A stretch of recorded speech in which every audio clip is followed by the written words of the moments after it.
Hey guys, Rob, RC3 Art. I just wanted to come to you guys with a quick haul. Um, I've got a couple comics that I picked up for my collection, some really nice ones, and then one really good one I've contemplated flipping, but I technically would have to get a little bit of money back on what I've sold already before I'd be willing to flip it because I'd have to kind of buy it from my own collection.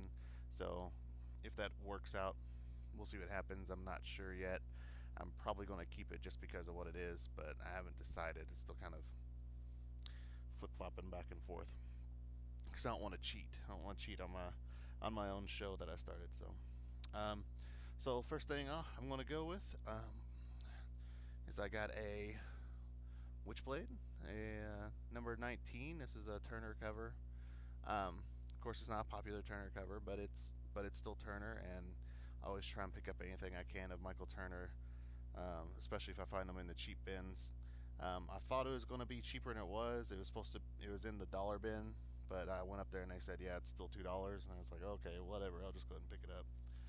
Um, I also picked up something different. This is more for um, just for me to have some inspiration.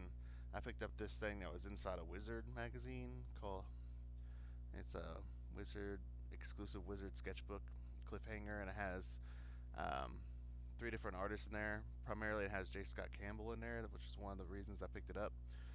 Yeah, there's a sticker on it. I didn't pick it up for value. It's in rough shape, but it was good enough for me to look in. And then, it's got if you go through I'll go through the other two artists. You got some of his character sketches and pinups and stuff of some of his characters from Danger Girl and some of his older art.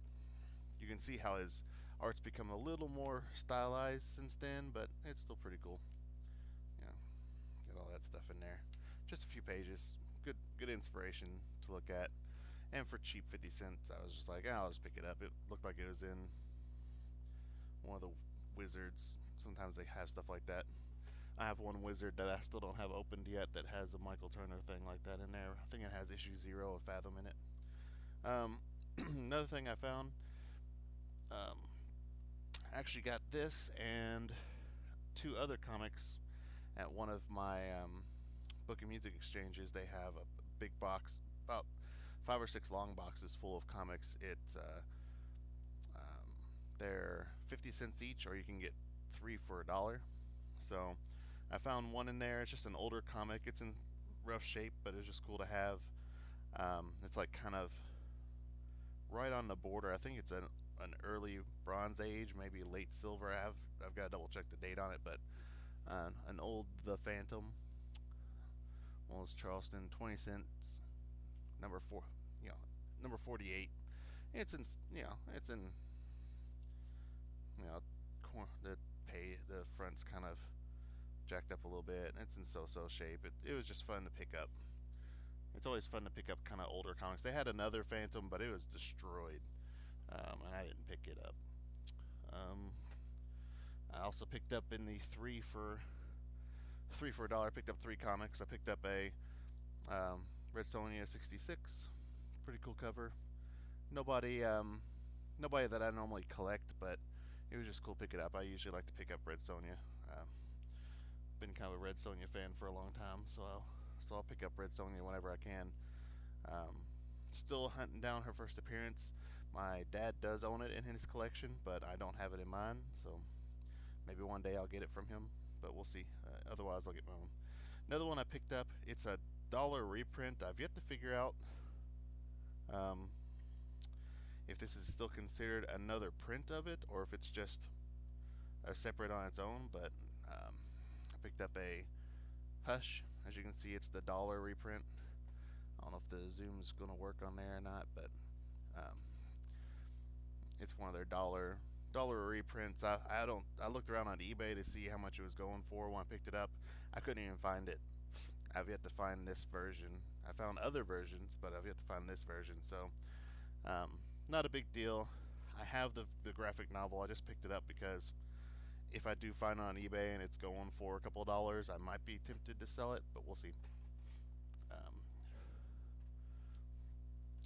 the other two comics I picked up for my personal collection. Um, Actually, we'll go with this one first. I picked this up just because it was 25 cents. The new Red Sonja series, issue 0. If you can still find it, is a quarter. I've yet to read it, but the cover is intriguing. Looks like she kind of comes to our modern times. So, for 25 cents, I went and picked it up. I know issue number 1 came out, and it has the J. Scott Campbell variant. I haven't picked any of that up, but it was still cool to pick up. Um, my other two pickups. Um, this was 99 cents. Wolverine issue number 5. It's not bad. Any early Wolverine pre, 20 or so, sometimes it's still kind of hard to find for less than $4 or $5, especially once you get down to the single digits. Then it starts kind of going up to closer to 10. So finding this for 99 cents, and it's actually in pretty good shape. It's actually in really good shape for being as cheap as it was. I mean, you can still see the price on it as being 99 cents on the back. But one of my favorite things I picked up, I'm a big Wolverine collector. I'm trying to collect all of the first series. I've been trying to collect it since I was a kid. I have a large amount of it. I do have number 1. I'm missing number 10, which is the next big one to try and get, but I have 75, 50, 100, the big milestones. But this was one that I've been trying to get, but every time I run across it, it's just a little bit pricey for me to want to pick up. And I found this in the dollar bin for 50 cents, so cheaper than the issue number 5, and I found issue number 2. Issue number 2 Wolverine is actually one I've been missing. I have number 1, like I said. I actually have number 1 graded. I have 2 of them. I have a reader copy that's probably like a 6 or a 6.5, and then I bought one not long ago, issue number 1, and got it graded, and I think it came back at a 9.0. I can double check in a second, but this was actually in really good shape. The only thing I didn't like is there was no cover. There was no it wasn't in a bag and board, and it had 2 stickers on it. But I went through. I was able to get the sticker on the back off with no residue, and the front one, I think there's just a tiny bit of residue on it. But other than that, there was only like 1 or 2 spinal ticks. It was really glossy, really pretty. I was surprised. Frankly, I was really surprised to find it really good shape. I was really excited to get that. I can't wait to put that in my collection. Um, Another thing I picked up, my wife was nice enough to give me a bit of a donation to my comic collecting, and she said, I can spend it however I want to. If I want to spend it on, on flipping, or if I just want to spend it on myself, that's my choice. So I'm haven't decided yet, because this is a very flippable comic, but more than likely it's going to be in my collection. And it was at a really good price, and that's a Star Wars number 1, Dynamic Forces. Trying to get the reflection off there as much as I can. It's a 9.8. I'm assuming it was ordered from Dynamic Forces. That's still in the bag with the Dynamic Forces sticker on it and a COA outside the book. It's not inside there. It's actually outside the book. But 9.8. Awesome looking Greg Land cover. I'm sure some people have seen the Dynamic Forces one. This is the color one. I know there's a black and white one out there. It's a little bit harder to find. But $20. It cost me $20 at my comic shop, which was really surprising to me. I mean, it costs more than that to get something graded. I mean, $16 to get it graded. Unless you send out 10 to 20 comics to get graded, shipping wise, sending out one comic is going to cost you more than that. It's going to cost you like almost $40 to get a single comic graded. So this was a really good deal. So $20, Star Wars issue number 1, Greg Land variant. I know it doesn't go for a ton. I think it goes for about $20 raw if you can get the raw one. But in the case like this, I think it goes for close to 100. So $20 for that. It was a pretty nice little haul. Let me see. I'm gonna show off a little bit.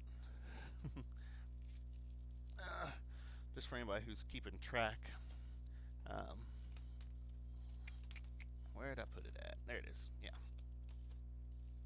So as I was talking about, Wolverine number 1, 9.0. I bought this a while back ago. A dealer was selling it raw. I looked at it and I was like, oh man, that's a high grade. I want to pick that up.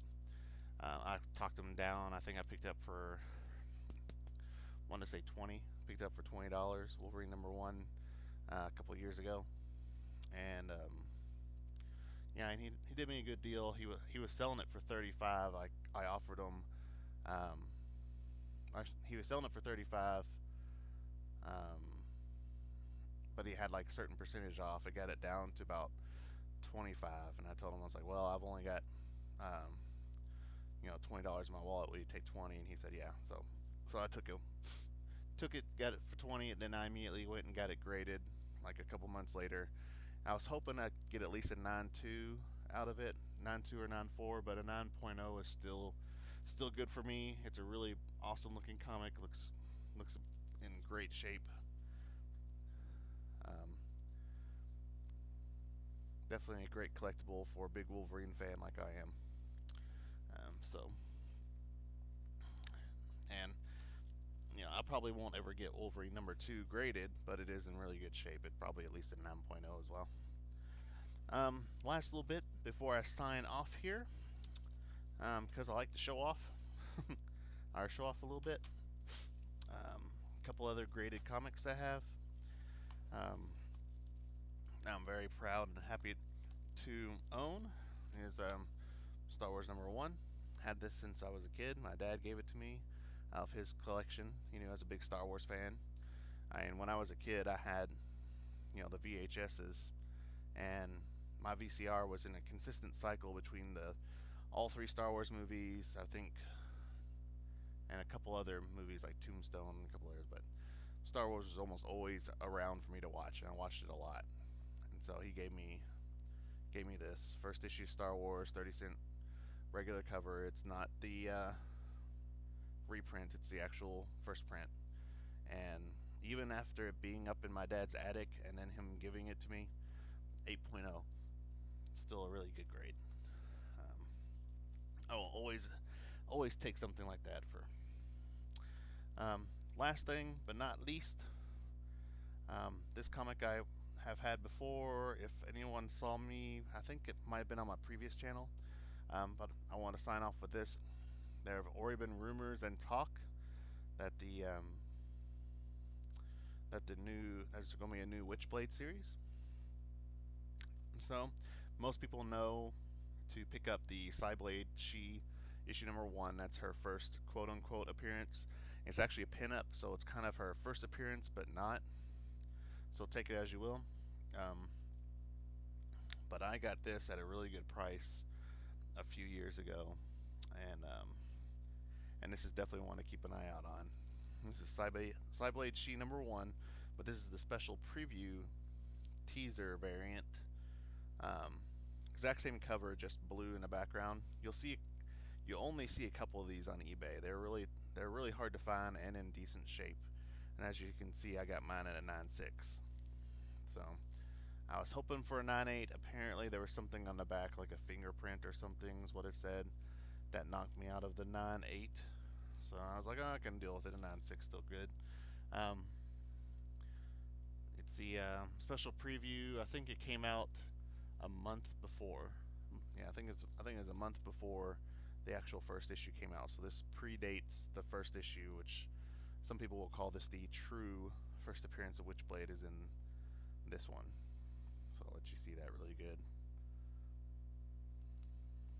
So haven't decided if I'm actually going to let it go. As much as I like Michael Turner, it's great to have one of his first pinups.